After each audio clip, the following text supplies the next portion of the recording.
नहमदुहु व नसल्ली अला रसूलिहिल करीम। माँ के साथ नेकी की ऐसी मिसाल जो दिलो दिमाग को हिला के रख दे, वालिदैन की खिदमत का वो मेयार जो हमें सोचने पर मजबूर कर दे। हज़रत इमाम ज़ैनुल आबिदीन रहमतुल्लाह अलैह एक ऐसा नाम जो वालिदैन की खिदमत और अदब की बेमिसाल तस्वीर है। इमाम ज़ैनुल आबिदीन रहमतुल्लाह अलैह अपनी वालिदा मोहतरमा के साथ इतनी नेकी और एहसान फरमाते थे कि लोग हैरान हो जाते थे, लेकिन एक बात ने सबको सोचने पर मजबूर कर दिया। लोगों ने देखा कि आप कभी अपनी वालिदा के साथ एक ही बर्तन में खाना नहीं खाते, पहले वालिदा खाना खाती हैं फिर आप खाते हैं। लोगों ने पूछा, आप तो सबसे ज्यादा वालिदा की खिदमत करते हैं, फिर ये क्यों?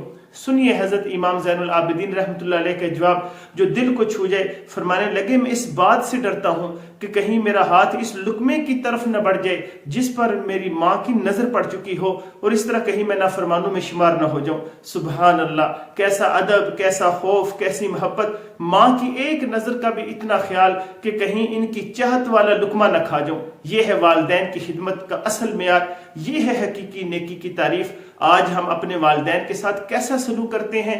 क्या हमने कभी इतनी बारीकी से इनका ख्याल रखा है? आए आज ही से अपने रवैये पर नजर डालें, क्योंकि जन्नत माँ के कदमों के नीचे है। अल्लाह ताला हमें अपने वालिदैन का अदब व एहतराम और हुस्न सलूक के साथ पेश आने की तौफीक अता फरमाए। अस्सलामु अलैकुम।